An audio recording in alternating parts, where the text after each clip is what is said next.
ఫైనల్‌గా మేడం ఇటీవల కాలంలో ఎక్కువ గూడా భార్యాభర్తలిద్దరు గూడా పిల్లల్ని కనకుండా డిప్ సిస్టమ్ అంటే డ్యూయల్ ఇన్‌కమ్ ప్లాన్ అంటే ఇద్దరు గూడా డబ్బులు సంపాదించడము, మాకు పిల్లలొద్దు అనేటువంటి కాన్సెప్ట్‌తో చాలా వరకు వెళ్తున్నారు. ముఖ్యంగా మన తెలుగు రాష్ట్రాల్లో. అసలు దీన్ని ఎట్లా చూడాలి? ఆగిపోతుంది. ఇంత కాలానికి వ్యతిరేకంగా ఈ యువత నడిచిందంటే, ఇప్పుడున్న జనరేషన్‌లో నలుగురిని కనాలి పిల్లల్ని. ఏపీ ప్రభుత్వం అయితే ముగ్గురు నలుగురిని కనండి అని చెప్పేసి నార్మల్ చెప్తుంది గూడా. డెలివరీసే కావాలి. గవర్నమెంట్‌కి కూడా నేను ఒకటే విన్నవించుకుంటున్నాను.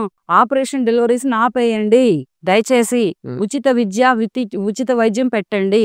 ఇవి పెడితే ఇంటికి 6 పుడతారు. వాళ్ళు రేపటి రోజున సమాజంలో దేశానికి పౌరులవుతారు. ఆపరేషన్ డెలివరీలు చేయించుకోవడం వలన ఏంటంటే, ఆ బాధ పడలేక ఆ మహిళ ఒకళ్ళిద్దరితోటి ఆపేస్తుంది. అవును. అదే నార్మల్ డెలివరీ చేయించుకుంటే నలుగురిని కంటుంది. ఈ డాక్టర్లు ఏం భయపెడుతున్నారో ఏమో తెలీదు. అటు సైడ్ తల్లిదండ్రులు భయపడుతున్నారు.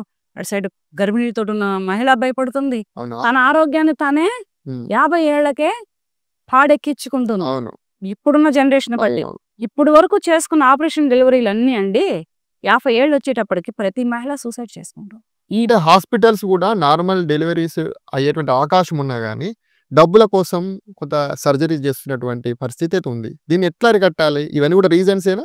రీజన్స్ కాదు, మహిళ అరికట్టుకోవాలి. గర్భిణీతోటి ఏ మహిళ అయితే ఉందో ఆ మహిళ పేరెంట్స్ మాకు ఆపరేషన్ డెలివరీ వద్దు, మేము నార్మల్ అవుతామంటే తీసుకుపోయి నీకు పడుకోబెట్టి ఆపరేషన్ చేసి నీ బిడ్డలు బయటకి తీసారు కదా. ఉమ్మనీరు మింగారనో హాస్పిటల్స్ భయపెడుతున్నాయి. అదే చెప్తున్నాను కదా, డాక్టర్ భయపడుతున్నారు వీళ్ళు. ఉమ్మనీరు మింగారనో ఉమ్మనీరే ముందర పడిపోతుంది. ఫిజికల్ గా ఒక మహిళ డెలివరీ అవ్వాలి అంటే ఉమ్మనీరే ముందర పడుతుంది, తర్వాతే బేబీ వస్తుంది. పేగులు మెడలో వేసుకొని పుట్టిన బిడ్డలు చాలా మంది ఉన్నారు. ఎదురుకాలను పుట్టిన బిడ్డలు చాలా మంది ఉన్నారు. ఇటువంటి సంఘటనలు జరిగిన బిడ్డలు చాలా మంది ఉన్నారు. కానీ ఇప్పుడు డాక్టర్లు భయపడటానికి రెడీగానే ఉన్నారు రావడానికి. వాళ్ళు కాల ప్రణయం ప్రకారము ఆ బేబీ రావడానికి రెడీగా ఉన్నా ఈ డాక్టర్లు రానివ్వట్లేదు. మెడిసిన్స్ కూడా అలాగే ఉంటున్నాయి. కాకపోతే ఏంటంటే ప్రతి గర్భిణి అయినటువంటి మహిళ 4 పిల్లలను కనాలి. ఇప్పుడున్న జనరేషన్ బట్టి ఎవరు ఎక్కడ ఎప్పుడు ఎలా చచ్చిపోతున్నారో తెలియట్లేదు. ఇద్దరు పోతే ఇద్దరు ఉంటారు. ఎవరు ఎప్పుడు ఎట్లా చంపుతున్నారో కూడా తెలియదు. That main point. ఒకటి అదే 4 పిల్లలు ఉన్నారనుకో, ఇద్దరు తండ్రికి సపోర్ట్ గా ఉంటారు, ఇద్దరు తల్లికి సపోర్ట్ గా ఉంటారు. కష్టపడి పెంచుకోండి. గవర్నమెంట్ స్కూల్స్ ఉన్నాయి, కాలేజీలు ఉన్నాయి, హాస్పిటల్స్ ఉన్నాయి. అన్ని గవర్నమెంట్ మీద వేసేయండి. గవర్నమెంట్ చదివిస్తుంది కదా. ఉచిత విద్య, ఉచిత వైద్యం ఇవ్వాలి. ఇవి రెండు మెయిన్ వాంటెడ్ గా ఏంటంటే, మన ఇండియన్ కంట్రీ వరకు మోదీ గారిని అడిగిన, ప్రతి స్టేట్ డిప్యూటీని అండ్ సీఎం ని అడిగిన ఉచిత వైద్యం, ఉచిత విద్య ఉందిలేండి మన దేశంలో. అంటే వైద్యం కూడా అదెంత ఉందో ఇది అంతే ఉంది. రెండు ఈక్వలే ఉన్నాయి. ఏది బ్యాలెన్స్ లో ఏది తక్కువ లేదు. ఉచిత వైద్యం ఎంత వరకు ఉందో ఉచిత విద్య కూడా అంతవరకే ఉంది. మొత్తం అంటే ప్రైవేట్ స్కూళ్ళు, ప్రైవేట్ హాస్పిటల్స్ లేకుండా అంటూ జరిగితే ఇటువంటి పిల్లల్ని 4 కంటుంది మహిళ. ఓపిగ్గా కంటుంది. ఇద్దరు తల్లికి సపోర్ట్ ఇస్తారు, ఇద్దరు తండ్రికి సపోర్ట్ ఇస్తారు. ఇక్కడ ఆ కుటుంబంలో ఆ వ్యవస్థ ఎలా ఉంటదంటే చూడడానికి కూడా ముచ్చటగా ఉంటది. 4 కన్నందుకు నేను ఉమ్మడి కుటుంబం పెంచినందుకు 4 కన్నందుకు నేను ఒక తల్లిగా నాకు ఇద్దరు సపోర్ట్ చేస్తున్నారు. ఆ తల్లికి ఆనందం చాలు. 4 పెంచినందుకు నాకు ఇద్దరు సపోర్ట్ చేస్తున్నారు. ఆ తండ్రికి ఆనందం చాలు. ఇక్కడ వీళ్ళ కోట్ల డబ్బులు అక్కర్లేదు. వీళ్ళ సపోర్టే వీళ్ళకి కావాలి. కోట్ల ప్రాపర్టీ అవుతుంది. పిల్లలు ఇచ్చే సపోర్టు, పిల్లల్ని పెంచుకునే తల్లిదండ్రులకి ఉన్నటువంటి సపోర్ట్. అందుకనే ఇప్పుడున్న సమాజాన్ని బట్టి ఏ అమ్మాయి అయినా మ్యారేజ్ అంటూ చేసుకుంటే 4 కనడానికి రెడీ అవ్వండి. నార్మల్ డెలివరీకి రెడీ అవ్వండి. ఆపరేషన్ డెలివరీకి అస్సలు ఒప్పుకోవద్దు. ప్రాణమైనా తీసుకోగాని ఓ మహిళ చెబుతున్నది నీకే. నార్మల్ డెలివరీకే ఒప్పుకో మగువ.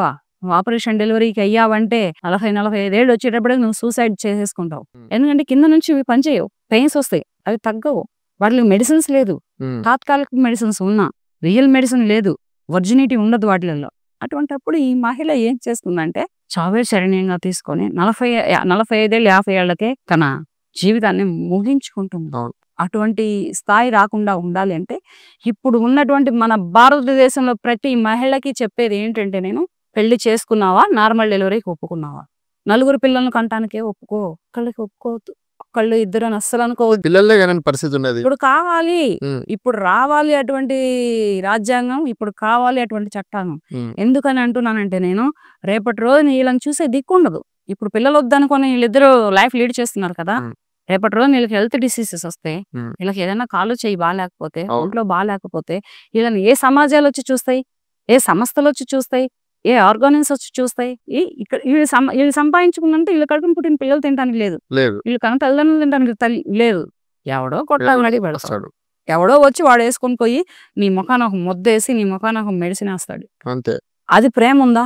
అదే నీ కూతురు నీ కొడుకో నీకు దగ్గరగా ఉండి ప్రేమగా చూసుకో, ఆ ప్రేమ వేరే ఉంటది, ఓకే ఆ ఆప్యాయత వేరే ఉంటది. ఇలా ఇటువంటి ఇప్పుడు మహిళల్లోనే ఉంది ఉంది. ఇదైతే మాత్రం ఈ డెలివరీల విషయాలే కానీ, ఈ విద్యా విషయాలే కానీ, ఏవైనా కానీ మహిళల దగ్గరే ఉంది ప్రస్తుతానికి. అంతే.